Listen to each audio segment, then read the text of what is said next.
Sari na kitang upo, Dad. Bandang Sariaya na kami, guys. Ha?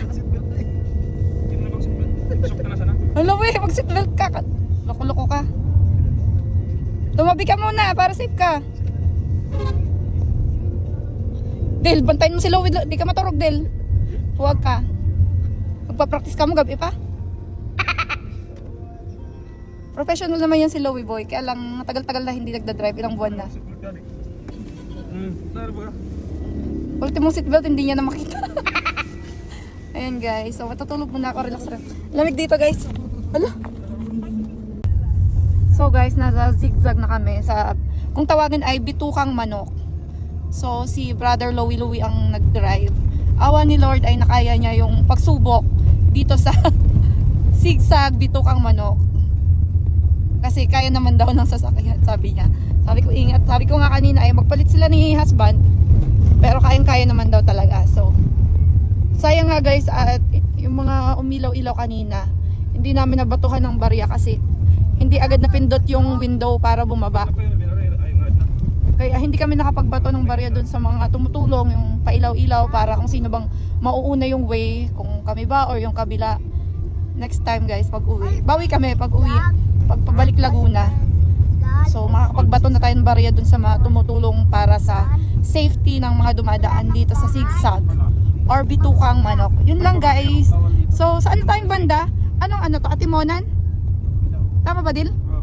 Atimonan. Yung part ng zigzag or bitukang manok kung tawagin ay Atimonan. Yung bunso ko, tingnan nyo, active na. Tornado? Yes. Tornado? Wala. Hindi kanyang papatulugin ni Bon. Pag gising ganyan yan. Paulit-ulit ang tanong yan. Wala dito. Sa Ate Benes behave. Meron dito snake, meron dito mang.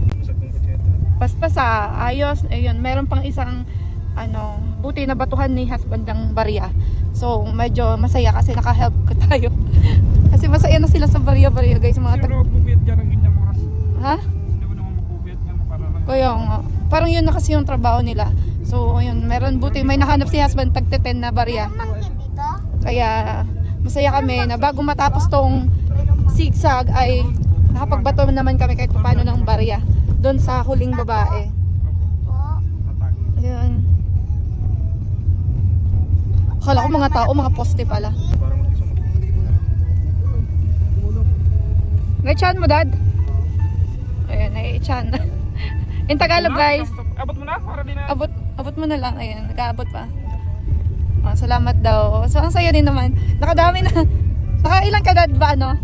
Bato? Nakatatlo daw siya, guys. Grabe no, yun din talaga. Pero alam nyo, laking tulong din nila sa mga Oh, syempre. Mga one way dito. one way kasi dito sa bitukang manok. Kasarabuatan bagas may laban lang kasarabitan sa. Oh, sabit-sabit, delikado. Kahit tag sa 10 yung binato namin guys, sobrang na-appreciate na nila. Sabi nila yung may ready pa may. Okay na yung tag sa 10 kasi wala naman. Gugulong man sa naburin. Ha? Gumulong no? Gumulong, Dad? Pilotas mo sa buwan papel. May mga ganun ba na gumulong pa baba? Man, kung Ay baka sasalun mo. Hindi, sasaluhin yun. Sayang din, tag sa 10 din yun. Tapos na to eh. Tapos na, Dad, mahaba-haba pa. Bababa na tayo. Bababa na. Tapos na. Mas yun yung Pababa na tayo. Okay, mo lang primera ka sa atin. Close. Kaya para na. So guys, pagdating namin ano Bicol, kahit magsardinas muna kami sa swimming, ang mahalaga nakauwi kami at nakapaggas. Pagbalik sa Laguna, sardinas muna ulit. With opo, Asan na yung sarap yun. Minsan miswa, patola. na. Dapat ako magtagay. Nagkuha ko na. Magbibigay daw si Ate Benis. Nagkuha na ka dati. Ilabas mo yung wallet mo dyan sa bag mo. Ayoko, ano ka naman. Dada, ayaw bawasan yung wallet ni Benis. May isang ano, mabigat ang barya ni Benis sa wallet niya. Wala na, pabalik na lang. Wala naman. Napaka-generous mo naman Ate Benis. Tapos yung Sige na girl, bawas mo na yung wallet mo. pag matanda yung Punong-punong barya eh. zigzag. Maganda daw yung Maliit pa. Yes, maliit pa. Pag malaki yung monkey, all Di ba zigzag mabasa na. Opo. Po. Opo. Mas pag umaga tayo doon. grabe ang haba talaga ng zigzag. Akala ko tapos na. Pag Ayun, no, uwi na. malapit na. Hindi pa rin pala. Uwi na. Opo. Po.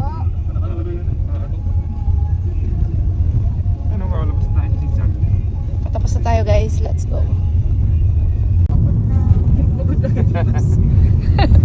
Ang taray ni Tito Louie. Umasa sa driving lesson sa zigzag. Dadang ni bawas-bawas ko siya. Aw, aw. Kaya ko auto. Amo, di mga taga-baaw, maaw-aw. Tarog namin ni Bon. Naban. Buti tinigilan ka na mag-question ni Bon. Let's go. Paulit-ulit yan eh. Overload na. Ano yan, e-bike? Yes. And now, welcome to Gateway to Bicolandia, Camarines Norte, Quezon. Oh, nakalagay doon. Yun lang guys. See you on my next update. Bye-bye.